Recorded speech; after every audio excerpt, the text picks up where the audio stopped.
Hey guys, I'm John Barklow, and today I want to talk to you about crisis nutrition.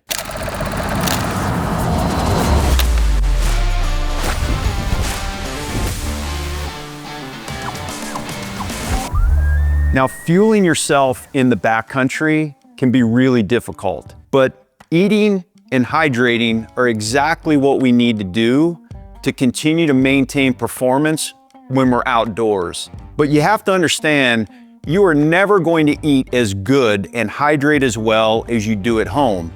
But still, you have to maintain enough fueling and hydration to continue to perform and even survive.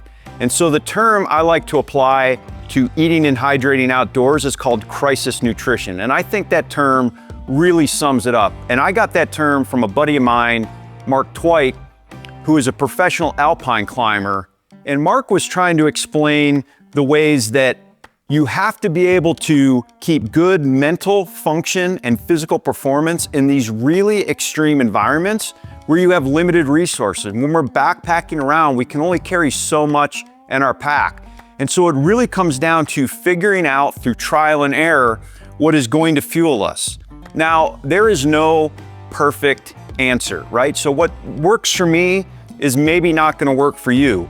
At the end of the day, we have to figure out what's going to work, what's going to fuel us, what we are willing to eat, dare I say, choke down in any scenario. Because if you carry this food that I've suggested or somebody else has suggested, and you get out there and you realize you don't like the taste, it doesn't taste good, you can't eat it, you don't want to drink it, then it's wasted weight and it's not going to do what it needs to do. And so just like a vehicle that when it starts to run out of fuel, you need to top it up. We need to make sure that we bring enough that we're always kind of keeping the tank about half full, but we're never going to, probably be satiated and say, man, I brought so much food that I can't eat it all. So there's a lot of things to take into consideration. You need to train with your food. I know your mom said to never go play with your food, but you need to play with your food. If you get a new dehydrated meal, you need to go and eat that meal before you get in the field. If you get a new supplement, you need to try that supplement in training to make sure that you're not going to get any adverse reactions. I remember in elk camp one time, person had a bunch of dehydrated meals. It was this kind of organic thing and it was supposed to be really good. And I tried one, it tasted like cardboard. I tried the second one, it tasted like cardboard, but it was green, and they were disgusting. And so if I had found myself with a backpack full of those meals, it would have been really hard for me to choke down. When we are putting out a tremendous amount of effort, moving around all day, mentally burning energy, looking for animals, looking over our shoulder for predators, all that kind of stuff, we can really become nauseous with that effort at the end of a day. And so eating sometimes is not maybe at the top of our list, but that's exactly what we need to do. Also, when you're at altitude sickness can make you feel a little nauseous. Higher altitudes can make food not taste as good as it does at home. And so if it's not super tasty and super inviting for you, at the dinner table, then it's certainly not going to be when you're sitting in front of a tent. That old adage of, I'm so hungry I'd eat anything, at least for me, I found that that's not necessarily true.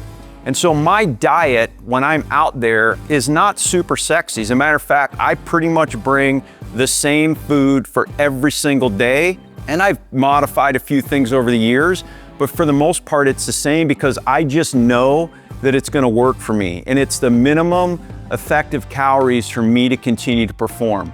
When you're out there, you can't afford to bonk. And bonking is like, running that fuel tank so low that the engine starts to sputter. You can't bonk in the middle of nowhere. Not only is it not responsible for you and safe, but also your partner. It's gonna compromise the trip, right? And so you need to go and figure this out beforehand. There's no referees, there's no timeouts, there's no aid stations that are out there. This is not a controlled sporting event. And so crisis nutrition kind of speaks to all this. And it's, listen, figure it out, go try some things, probably blow yourself up a few times, come back, reset, go again. Can't stress that enough. I've seen too many people have these unforced errors, which is the worst kind of error because it's kind of kicking your own ass. And there's so many things that we can't control that we need to try to control the things we can.